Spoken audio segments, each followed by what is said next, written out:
नमस्कार, आप देख रहे हैं G24/7 न्यूज। मैं हूं आपके साथ राजेश कुमार। वक्त हमारे खास कार्यक्रम ग्लोबल ब्रेकिंग का, जहां पर हम आपके लिए दुनिया भर से तमाम बड़ी खबरें लेकर आते हैं।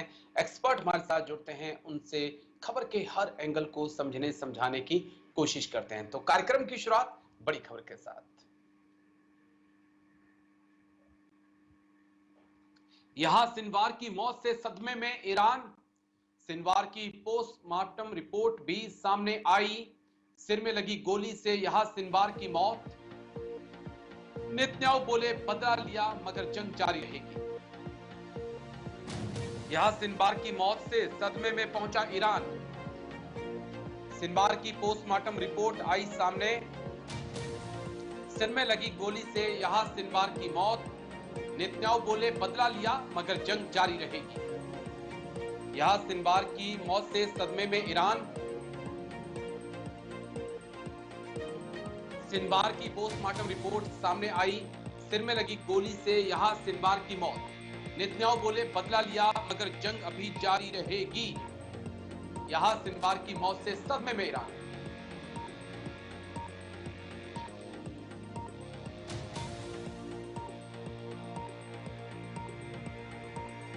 नेतन्याहू बोले बदला लिया मगर जंग जारी रहेगी।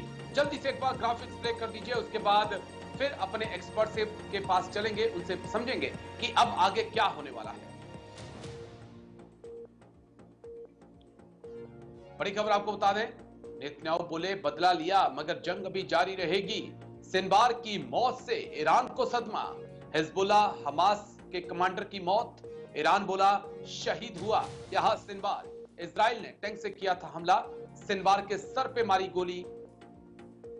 चांस एनकाउंटर में मारा गया सिनवार। सिनवार की मौत पर इजराइल में जश्न का माहौल।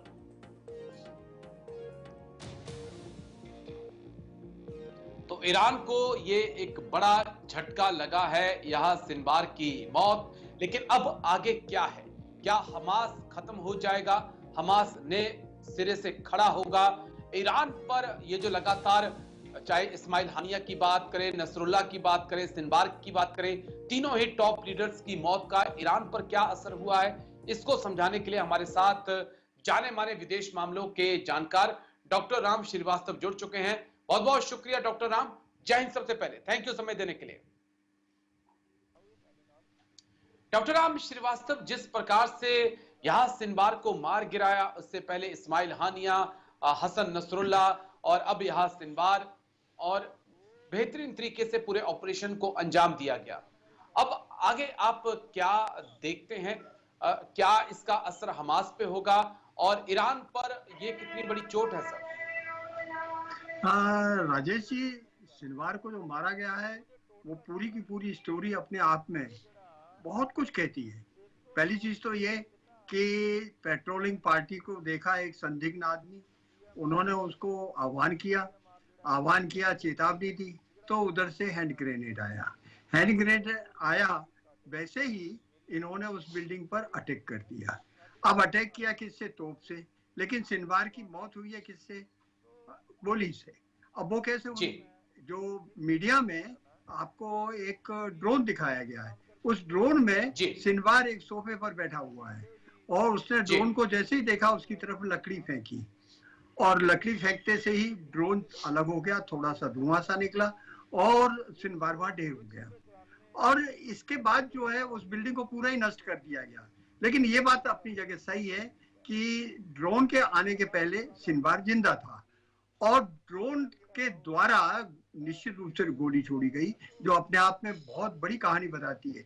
टेक्नोलॉजिकली इजराइल कितना एडवांस है ये सभी जानते हैं, लेकिन अब यहाँ ये चर्चा चल रही है कि निश्चित रूप से ड्रोन में उसमें हथियार मौजूद था जिसने कि उसको टारगेट करके और रिमोट कंट्रोल से उसको गोली मार दी गई।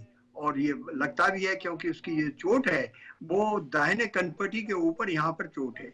इससे ये मालूम पड़ता है कि ईरान जो घबरा रहा है वो यही घबरा रहा है कि जितने उसने अभी तक हमास के लोगों का सफाया किया है उनमें हाईटेक का यूज किया है। उस हाईटेक के कारण अब इजराइल के कारण ईरान का कोई भी नेता कहीं भी सुरक्षित नहीं है। ये असली डर का कारण है। इसीलिए वो तकनीकी सहायता लेने के लिए रूस जा रहा है, चाइना जा रहा है। और रहा सवाल ये कि सिनवार तो मर गया, लेकिन मेरा अपना विचार ये है कि क्या सिनवार के मरने से आतंकवाद खत्म हो जाएगा? फिलहाल मुझे नहीं लगता खत्म होगा। उसका कारण है, सिनवार की जरा स्टोरी देखिए राजेश जी। वो 1962 में पैदा हुआ था। कहाँ? एक कैंप में, जो कि 1948 से चालू था। उस कैंप में उसने अपनी आंखों से भाई बहनों को, उनकी पिता को गरीबी से जूझता देखा है, और जो भी एक तरह का अत्यंत निंदनीय स्थिति में उसका लालन पोषण हुआ है। तो 22 साल जब वो जेल में रहा तो उसको वहां रसगुल्ले तो खिलाए नहीं होंगे, टॉर्चर किया गया होगा, तो उसके रग रग में एक जो है प्रतिशोध भर गया था। और यही एक कारण है कि इतना बड़ा उसने निर्णय लिया और इतना खूंखार कदम उठाया 7 अक्टूबर को। तो देखिएगा, आज की तारीख में चलिए आपने जीत कर ली, उस पर गवर्न हो जाएगा, और किसी ना किसी तरीके से उसके पोस्टमार्टम के बाद तो ये पता लग गया कि उसको गोली मारकर जमींदोज कर दिया गया। क्या इससे आपका आतंकवाद खत्म हो जाएगा? नहीं हो पाएगा। कारण यह है कि जो छोटे छोटे बच्चे हैं, इन्होंने अपने माँ बाप के शरीर में से खून टपकते हुए देखा है। ये जब बड़े होंगे आज से 15-20 साल बाद, तो क्या ये सिनवार जैसे बनने की कोशिश नहीं करेंगे? इसके लिए आज की तारीख में ये बहुत जरूरी है कि राजेश जी, इन बच्चों पर अब जो है साइकोलॉजिकल, अभी तो क्या है, संयुक्त राष्ट्र संघ उनको खाना खिला रहा है, एक तरह से भिखमंगे हैं वो, उनके पास ना जॉब है, ना नौकरी है, ना साधन है, कपड़े लत्ते नहीं है, खाने का सामान नहीं है, पीने का पानी नहीं है।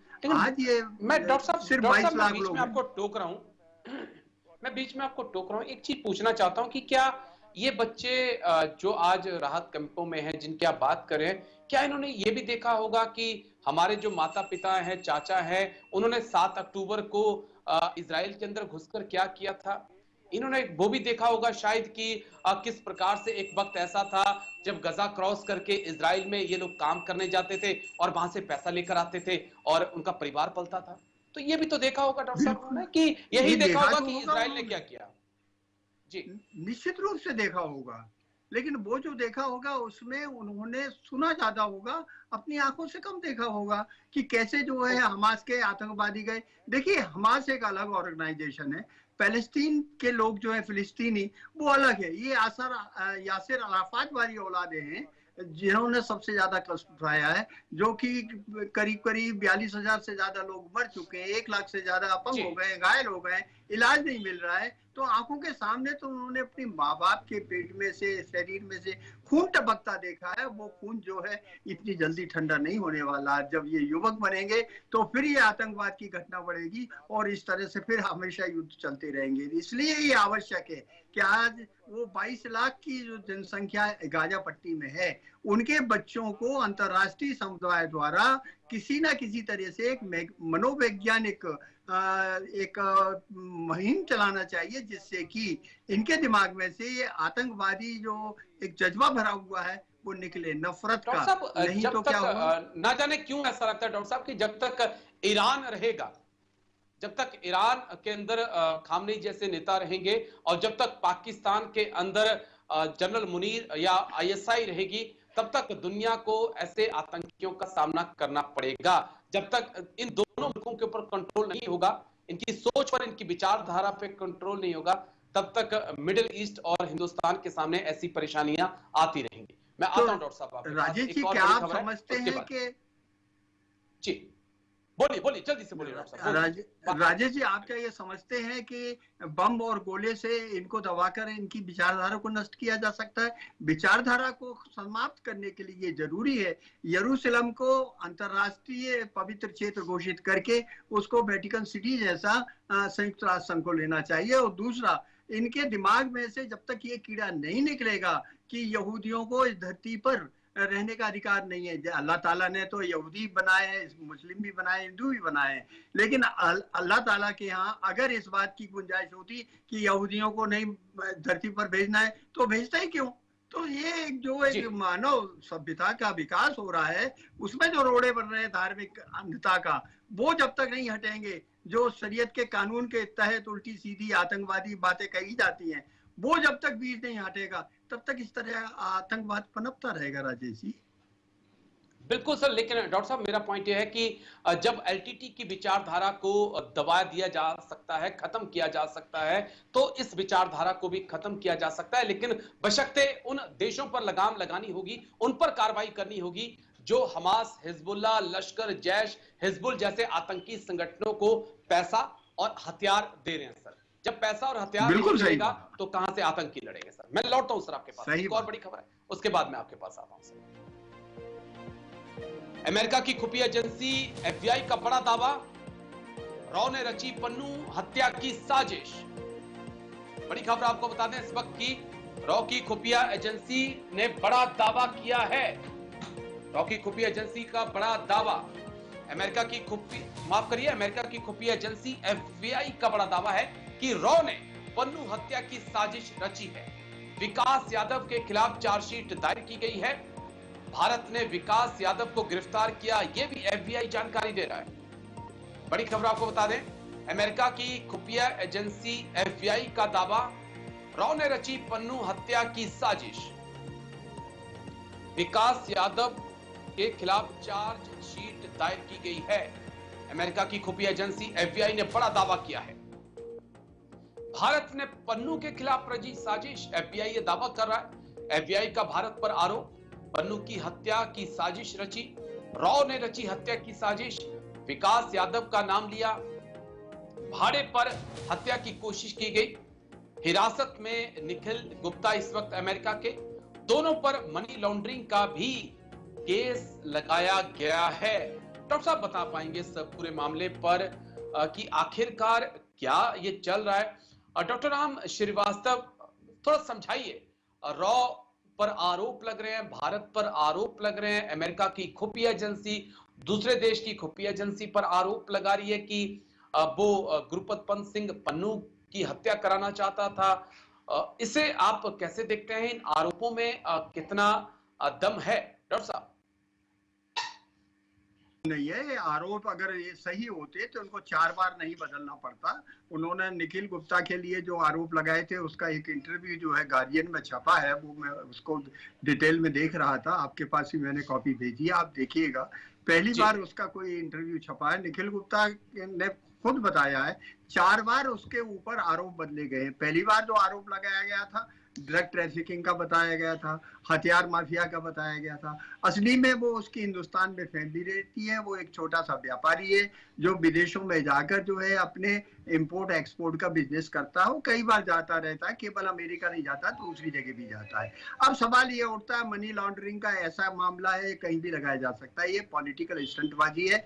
और 2013 में 2000 पिछले साल 23 में ये जो चुनाव हो रहे थे उनको अफेक्ट करने के लिए एक पॉलिटिकल स्टंट बनाया। इसके पीछे कौन है? इसके पीछे देखा जाए तो 5 सांसद हैं जो कि सदैव मोदी जी के विरुद्ध अपना बयानात देते रहते हैं। अमेरिका में भी 2 लॉबी हैं, एक तो मोदी समर्थित है, एक मोदी विरोधी है। और वहां के जो सांसद हैं, ऐसा कूटनीतिक क्षेत्रों में इस तरह की चर्चा है कि ये ऐसा काम करते हैं और यही इन्होंने ये आरोप लगवाए हैं। खैर वो जो हकीकत होगी वो सच्चाई सामने आ जाएगी। पर एक बात अपनी जगह सही है, रॉ का काम इंफॉर्मेशन कलेक्ट करना है। रॉ और सीआईए के बीच में एक समझौता भी है, जो क्लासिफाइड इंफॉर्मेशन होती है एक दूसरे को एक्सचेंज करते हैं।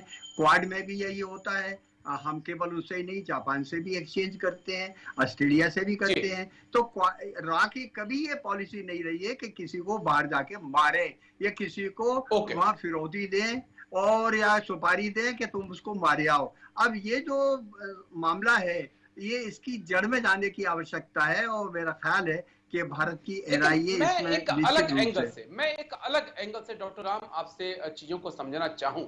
क्या कारण है कि गुरपतवंत सिंह पन्नू को भारत आतंकी घोषित कर चुका है, लेकिन अमेरिका उसे अरेस्ट करने की बजाय उसके बचाव में खड़ा है? लेकिन अमेरिका चाहता है कि भारत अल जवारी को भी, लादेन को भी, या तमाम जो उसके खिलाफ खड़े हैं उन लोगों को आतंकी मान ले। लेकिन भारत जिसे आतंकी घोषित कर चुका है उसके बचाव में पूरी अमेरिकी लॉबी खड़ी हो चुकी है। Why sir?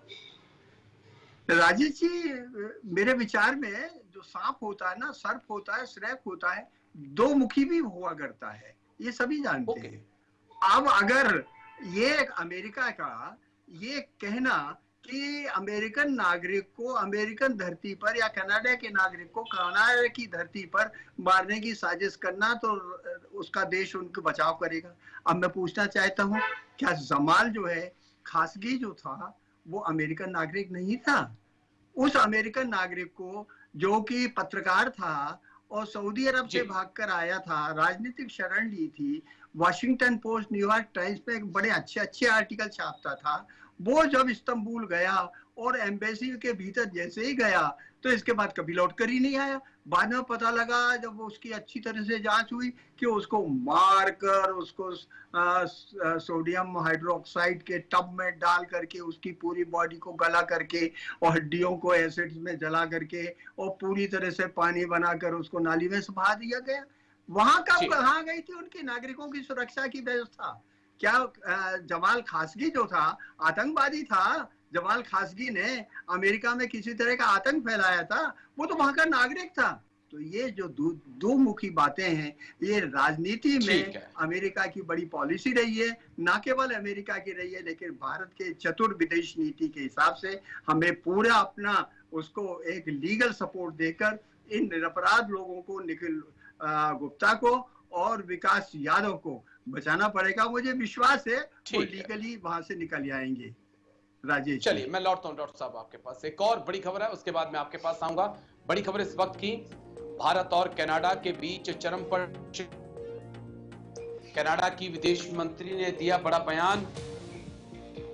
बड़ी खबर आपको बता दें, भारत और कनाडा के बीच चरम पर टेंशन। कनाडा की विदेश मंत्री ने दिया बड़ा बयान। कनाडा में बचे हुए भारतीय डिप्लोमेट को नोटिस। कनाडा ने रूस से की भारत की तुलना। बड़ी खबर आपको बता दें इस वक्त की, कनाडा और भारत के बीच चरम पर टेंशन। इसी बीच एक और बड़ी खबर, ब्रिक्स समिट से पहले पुतिन का बड़ा बयान। पीएम मोदी मुझसे यूक्रेन पर बात करते हैं। पुतिन बोले, यूक्रेन युद्ध कब खत्म होगा बता नहीं सकता पुतिन। रूस में अगले हफ्ते होगा ब्रिक्स सम्मेलन। बड़ी खबर आपको बता दें, ब्रिक्स समिट से पहले व्लादिमीर पुतिन का बड़ा बयान। प्रधानमंत्री मोदी मुझसे यूक्रेन के मुद्दे पर बात करते हैं। यूक्रेन युद्ध कब खत्म होगा कुछ नहीं बता सकता पुतिन बोले। रूस में अगले हफ्ते होगा ब्रिक्स सम्मेलन। जल्दी से एक बार ग्राफिक्स, उसके बाद डॉक्टर राम के पास हम चलेंगे। पुतिन का भारत प्रेम, पीएम मोदी को पर दिया बड़ा बयान। मुद्दे की बात करते हैं पीएम मोदी। रूस में भारतीय फिल्में दिखाएंगे। यूक्रेन युद्ध कब खत्म होगा बता नहीं सकता पुतिन बोले। पीएम मोदी पर बड़ा बयान दिया है। उन्होंने कहा है, मुद्दे की बात करते हैं प्रधानमंत्री मोदी। रूस में भारतीय फिल्में दिखाने की बात कही। यूक्रेन युद्ध कब खत्म होगा कहा अभी पता नहीं है। ब्रिक्स को लेकर भी उन्होंने बयान दिया कि ये यूरोप के खिलाफ नहीं है, ब्रिक्स किसी देश के खिलाफ नहीं है। अमेरिका हमारे विकास को रोक रहा है। अगले हफ्ते रूस में होगा ब्रिक्स सम्मेलन। तो सीधा डॉक्टर राम के पास चलेंगे। डॉक्टर राम श्रीवास्तव, पुतिन के इस बयान को आप कैसे देखेंगे और ये जो ब्रिक्स समिट होने वाली है, कितनी उम्मीदें हम कर सकते हैं? क्या कुछ हो सकता है? क्योंकि इस वक्त पूरे भारत की नजरें या ब्रिक्स कंट्री की नजरें सिर्फ इस बात पे टिकी हैं कि क्या जेलेंस्की और माफ करिए, क्या प्रधानमंत्री मोदी और जिनपिंग की मुलाकात होती है या फिर नहीं? डॉक्टर राम श्रीवास्तव, मुलाकात तो होगी, निश्चित रूप से होगी। रूस में सम्मेलन हो रहा है, जिनपिंग वहां पहुंचेंगे, हमारे प्रधानमंत्री पहुंचेंगे। मुझे तो पूरा विश्वास है कि उनकी मुलाकात होगी। लेकिन मुलाकात के बाद जो है द्विपक्षीय वार्ता ऑफिशियली तो नहीं होगी, अनऑफिशियली होगी, क्योंकि पुतिन जो है बहुत अच्छे मित्र हैं भारत के भी और हमारे प्रधानमंत्री के भी। और ये बात अपनी जगह सुनिश्चित है कि भारत के सहयोग के बगैर रूस जो है अपना अस्तित्व बना कर नहीं रख सकता है, क्योंकि उसके ऊपर जो बंदिशें लगी हुई हैं, उसकी बहुत सारी चीजें हैं जो भारत के ऊपर डिपेंड कर रहा है। भारत भी उस पर डिपेंड कर रहा है। अगर रूस से उसके संबंध खराब हो जाएंगे और अगर तेल हमारे पास नहीं आएगा, उस तेल को शुद्ध करके, साफ करके, पेट्रोलियम और आपके हवाई जहाज चलाने का उसमें पेट्रोल बना करके उस ईंधन को हम जो है यूरोपियन कंट्री को दे रहे हैं। तो देखिए हम कितना बड़ा उससे हम फायदा भी ले रहे हैं और इनकम भी कर रहे हैं। सस्ती दरों पर हम वहां से तेल खरीद रहे हैं और उसको शोधित करके हम महंगे दरों पर बेच रहे हैं, तो अंतर्राष्ट्रीय मूल्यों पर। तो निश्चित रूप से हमारा व्यापारिक संबंध बहुत मजबूत है, उसमें किसी तरह की आंच नहीं आएगी। सामरिक संबंधों का अगर देखा जाए तो चूंकि रूस चीन का बड़ा भाई है, इसमें दो मत नहीं। रूस की मर्जी के बगैर चीन कभी भी भारत के साथ कोई छेड़छाड़ नहीं कर सकता, स्टेटस को बनाकर रखेगा। रहा सवाल छुटपुट जो मसले हैं, बहुत सारे मसले हैं, उसमें सबसे बड़ा मसला तो ये है कि उनका जो हमारे हिंद महासागर में बढ़ता हुआ प्रभाव है, उसको कैसे रोका जाए। तो उसको रोकने के लिए क्वाड मौजूद है, हमारे वो संतुलित संपर्क। लेकिन क्या प्रधानमंत्री मोदी और जिनपिंग की मुलाकात की उम्मीदें आप कर रहे हैं? हाल ही में हमने देखा विदेश मंत्री वांग यी और विदेश मंत्री जयशंकर की मुलाकातें भी हुई थी और उसके बाद एक कयास लग रहे हैं। विदेश मंत्री ने भी कहा था कि 70% विवाद सुलझ चुका है। चाइना से भी कुछ वैसे ही बयान सामने आए थे। तो क्या ये मानकर चलें कि एक जो मैदान है बातचीत के लिए वो तैयार कर दिया गया है? सर, पॉसिबिलिटी दिख रही है? देखिए, टॉप लेवल पर जब कभी बातचीत होती है तो मंत्रियों के लेवल पर भी हो जाती है, उसके पहले डिप्लोमेट लेवल पर हो जाती है। तो असली में जो मजबूत जमीन, जैसे सड़क बनाई जाती है तो गड्ढा खोदकर उसमें मुरम भरी जाती है, गिट्टी भरी जाती है, वह मुरम और गिट्टी पूरी तरह से डिप्लोमेटिक चैनल द्वारा मजबूत कर दी जाती है। इसके बाद ही उसमें डामर या सीमेंटिंग किया जाता है। तो फाइनल जो बातचीत होगी उसके पीछे बहुत लॉन्ग हार्ड वर्क किया गया है, होमवर्क किया गया है, और उसकी तैयारी के बाद ही किन किन मुद्दों पर कितनी बात करना है, हमारा कितने कदम हमको आगे बढ़ना है, कहाँ उनको रोकना है, कहाँ उनसे समझौता करना है। और खास करके आर्थिक पहलू रहेंगे। सामरिक व्यवस्था तो सीधी ये रहेगी, स्टेटस को बनाओ, जो विवादित एरिया है उसमें किसी तरह की गड़बड़ मत करो। आगे भी जैसे पहले आपने किया था उस तरह की हरकत करने की आवश्यकता नहीं है। और मेरा ख्याल है कि वार्ता कुछ हद तक तो सफल होगी, क्योंकि रूस कभी नहीं चाहेगा कि भारत से उसका जो आज प्रगाढ़ संबंध है वो कभी नष्ट हो। और चाहे वो अमेरिका से भी जो संबंध उन्होंने किए हैं, हमने किए हैं, वो संबंधों के बारे में भी हम बता देंगे। देखिए, हमारे राष्ट्र हित में ये जरूरी है। अब जैसे फिलहाल की स्थिति में जो समाचार आ रहे हैं, 70,000 के करीब जो है रूसी सैनिक जो है यूक्रेन में बढ़ चुके हैं। रूस के पास अब सैनिकों की कमी हो गई है। ये भी बात अपनी जगह सही है कि नेपाल से कुछ लोग वहां गए थे, उनको भाड़े पर ले गए थे। अब जो है ये भी पता लगा है कि नॉर्थ कोरिया ने 10,000 अपने सैनिक वहां लड़ने के लिए भेज दिए। अब इसमें कितनी सच्चाई है तो समय बताएगा।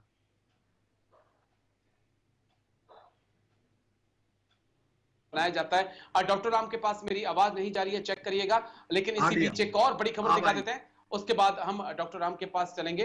बड़ी खबर इस बीच एक और, मुंबई में खुला ताइवान का ऑफिस तो बौखलाया चीन। ऐसे कदम उठाकर आपसी संबंध ना बिगाड़े भारत, चीन नसीहत दे रहा है। ताइपे आर्थिक सांस्कृतिक केंद्र से चीन को ऐतराज, ताइवान को अपना हिस्सा मानता है चीन। मुंबई में खुला ताइवान का ऑफिस तो बौखलाया चीन। ऐसे कदम उठाकर आपसी संबंध ना बिगाड़े भारत, चीन ने कहा। ताइपे आर्थिक सांस्कृतिक केंद्र से चीन को ऐतराज, ताइवान को अपना हिस्सा मानता है चीन। चलिए सीधा डॉक्टर राम श्रीवास्तव के पास चलेंगे। एक छोटी सी टिप्पणी डॉक्टर साहब से हम लेंगे। डॉक्टर साहब,